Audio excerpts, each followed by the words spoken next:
एका गावामध्ये बरं का एक डॉक्टर राहत होतं. नवीन शिकले होते पण त्यांना कोणत्याही प्रकारचं गिराईक जात नव्हतं बघा. कोण पेशंट त्यांच्याकडे जात नव्हता. मग त्यांनी विचार केला आता आपण युक्ती करायची म्हणलं. कारण शक्तीपेक्षा युक्तीवर. युक्ती काय केली माहितीये का? बोर्ड लावला कोणताही आजार असून द्या, कोणताही रोग असून द्या, एका मिनिटामध्ये कमी येणार बरं का. फक्त काय करायचं 200 रुपये द्यायचं आणि जर फरक नाही पडला तर 1000 रुपये महागारी घेऊन जायचं. विठ्ठल विठ्ठल असा बोर्ड लावला आणि त्यावेळेस बरीचशी लोक गेली बघा. एकाने विचार केला आपण जायचं 200 रुपये द्यायचं आणि फरकच पडला नाही म्हणायचं आणि 1000 रुपये घेऊन यायचं. एक जण गेला डॉक्टर म्हणला माझ्या जिभेला कोणत्याही प्रकारची चव नाही. डॉक्टर काय म्हणे सिस्टर 16 नंबर कप्प्यामध्ये औषध आणा. ते औषध आणलं बघा. त्यांच्या जिभेवर ते टाकलं. डॉक्टर याची चव मला रॉकेलसारखी लागते. डॉक्टर मला रॉकेलच आहे म्हणलं तुला चव कळते काढ 200 म्हणलं बघा. 200 फुकाट गेलं. परत 15 दिवसांनी परत गेला डॉक्टर हाही 200 वसूल केलं पाहिजे. तर म्हणला कोणती गोष्ट असून त्या म्हणला मी विसरून जातोय. डॉक्टरांनी सांगितलं सिस्टर 16 नंबर कप्प्यामध्ये औषध काढा आणि संपूर्ण बाटली ना त्यांना पाजा. डॉक्टर याड लागलं का? 16 नंबर कप्प्यामध्ये रॉकेल आहे म्हणला. रॉकेल पेल्यावर माणूस मरण पावलं म्हणला. ती म्हणला तुम्हाला 15-16 दिवसापूर्वीचं सगळं आठवतंय म्हणला काढ 200 म्हणला बरं का. परत 200 घेतलं आणि परत काय झालं महिन्याभराने परत गेला. म्हणला हाही 400 आपण वसूल केलं पाहिजे. तर परत गेला आणि परत गेल्याबरोबर डॉक्टर माझ्या डोळ्यांनी मला अजिबात काही दिसत नाही. डॉक्टरांनी सांगितलं माझ्याकडे कोणत्याही प्रकारचं औषध नाही. बघू म्हणला 1000 रुपये. मग डॉक्टरांनी खिशात हात घातला आणि 1000 रुपयाची नोट काढायच्या ऐवजी 50 रुपयाची नोट काढली आणि त्याच्या हातावरती ठेवली बघा. डॉक्टर ही नोट म्हणला 1000 रुपयाची नाही म्हणला ही 50 रुपयाची नोट आहे. डॉक्टर म्हणलं तुला पहिल्यासारखं दिसते म्हणला काढ 200 म्हणला. असं करता करता त्याने किती रुपये कमवलं? 25 लाख रुपये कमवलं बरं का. किती कमवलं? का थोडं कमी पडलं काय हो? नाही 30 लाख रुपये कमवलं बघा. कसं कमवलं? शक्तीच्या जोरावरती कमवलं का युक्तीच्या जोरावरती कमवलं? युक्तीच्या जोरावरती कमवलं. त्यामुळे शक्तीपेक्षा युक्ती बरी. आणि हीच बातमी बरं का आमच्या निमगाव केतकीमध्ये कळली. एकानं हॉटेल टाकलं होतं आणि त्याला कोणत्याही प्रकारचं गिऱ्हाईक जात नव्हतं. तो काय म्हणला आपण पण युक्ती करायची म्हणला. त्याने हॉटेलचं नाव बदललं. नाव काय ठेवलं? कुशाल जेवा. काय ठेवलं? कुशाल जेवा. बिल तुमच्या नातवाकडून घेतलं जाईल असा बोर्ड लावला बघा. माणसं म्हणजे काय बावट माणूस आहे म्हणला का कुशाल जेवा आणि बिल तुमच्या नातवाकडून घेतलं जाईल. आता लग्न जमल का नाही तीच गॅरंटी नाही म्हणला बरं का. तिथनं पुढं नातू व्हायचं म्हणला आता अवघड झालं म्हटलं. मग 5-6 लोक गेली बघा. फुकाटचं घावलं आणि बापल्या एकदा हुलं बघा. एवढं जेवण करायला गेलं एवढं जेवण केलं. डबल कोयता मारून गाडी भरली. काय केलं? हा कारखाना जवळ नाही इथं. हा डबल कोयता मारून गाडी भरली. एवढं जेवण केलं. डबल कोयता कशाला म्हणायचं? समजा गाडीमध्ये 20 टन ऊस बसत असला डबल कोयता मारला की किती बसतो पाटील? हा 25 टन बसतो. बरोबर आहे बघा. जास्त वाढतो. तसं काय केलं?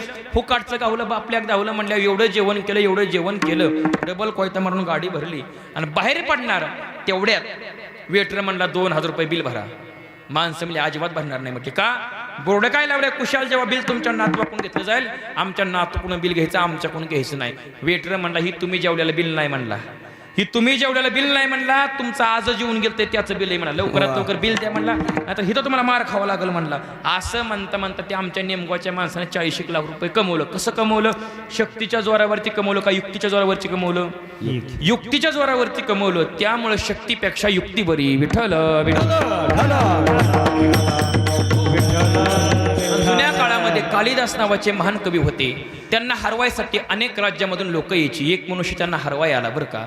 हरवाय आल्याबरोबर त्या ठिकाणी उभा राहिला बरं का. उभा राहत असताना एक मुलगी होती. माडीवरती उभा राहिली होती. तो मनुष्य तिच्याकडे पाहू लागला. ती मुलगी विचार करू लागली आमच्या राज्यामध्ये मुलींकडे कोणी पाहायचं नसतं. हा मनुष्य काय करतोय? माझ्याकडे वाईट नजरेनं पाहतोय ना. याला आपण मार द्यायचं लोकांना सांगायचं. पण तिने विचार केला मी कालिदास आहेत ना त्यांच्या राज्यामधली मुलगी म्हटली. तसं त्याला करायचं नाही म्हटली. त्याला युक्तीच्या जोरावरती उत्तर द्यायचं शक्तीच्या जोरावरती द्यायचं नाही. मग ती काय म्हटली माहितीये का? अरे दुसऱ्या तुझ्या तिसऱ्याच्या अपेक्षा करतो का मी? 5ची 6वी या तू 11 भरून माझ्या घरी पाणी वाहिलं का नाही तरी मी तुझी होत नाही. जा म्हटली. आलं का लक्षामध्ये? काय म्हणली? अरे दुसऱ्या तुझ्या तिसऱ्याच्या अपेक्षा करतो का मी? 5ची 6वी या तू 11 भरून माझ्या घरी पाणी वाहिलं तरी मी तुझी होत नाही. जा म्हटली. ह्याचा अर्थ कसा लावायचा? एकूण 12 राशी सांगितल्या. त्या 12 राशीमधील 2 नंबरची रास कोणती सांगितली? ऋषभ. अरे दुसऱ्या म्हणजे काय? अरे बाईला काय म्हणली त्याला? अरे दुसऱ्या म्हणजे अरे बैला तुझ्या तिसऱ्याची अपेक्षा करतो काय, अरे दुसऱ्या तुझ्या तिसऱ्याची अपेक्षा करतो काय. 3 नंबरची रास कोणती सांगितली, मिथून. म्हणजे अरे बैला तुझ्या विषय सुखाची अपेक्षा करतो काय, मी 5ची 6वी या. 5 नंबरची रास कोणती सांगितली, सिंह. आणि 6 नंबरची कन्या, म्हणजे मी कोण या, सिंहाची मुलगी या बरं का. तू 11 भरून माझ्या घरी पाणी वाहिलं का नाही. 11 नंबरची रास कोणती, कुंभ. म्हणजे अरे बैला तुझ्या विषय सुखाची अपेक्षा करतो का, मी सिंहाची मुलगी या. तू घडा भरून माझ्या घरी पाणी वाहिलं का नाही तरी मी तुझी होत नाही, जा म्हटली. असं उत्तर दिलं. त्याने विचार केला ह्या राज्यामध्ये आपला काही मेळ लागणार नाही. आता मला सांगा, त्या मुलीनं त्याला उत्तर दिलं, पण मार देऊन उत्तर दिलं नाही, शक्तीच्या जोरावरती उत्तर दिलं नाही. कसं दिलं, युक्तीच्या जोरावरती दिलं. त्यामुळे शक्तीपेक्षा युक्ती बरी. त्यामुळे माऊली काय म्हणतात, तुकोबराय काय म्हणतात, माऊली अहो तुमच्यासारखी युक्ती कोणाकडे नाही बघा. म्हणून ठेविली पायी डोई, म्हणून ठेविली पायी डोई, म्हणून ठेविली पायी डोई, म्हणून ठेविली. तुका म्हणे नेनो युक्तीची आखोली, म्हणून ठेविले पायी डोई, म्हणून ठेविले पायी डोई. तुका म्हणे नो युक्तीची आखोली, म्हणून ठेविली पायी डोई, म्हणून ठेविली पायी डोई. स्वतः तुकोबराय म्हणतात, तुका म्हणे नेनो युक्तीची आखोली, म्हणून ठेविली पायी डोई. माऊली अहो तुमच्यासारखी युक्ती कोणाकडे नाही बरं का. कोणाने युक्ती ज्ञानोबाची. त्यामुळं संतांच्या जीवनामधील 3 नंबरचा पैलू कोणता सांगितला, कोणता, युक्ती.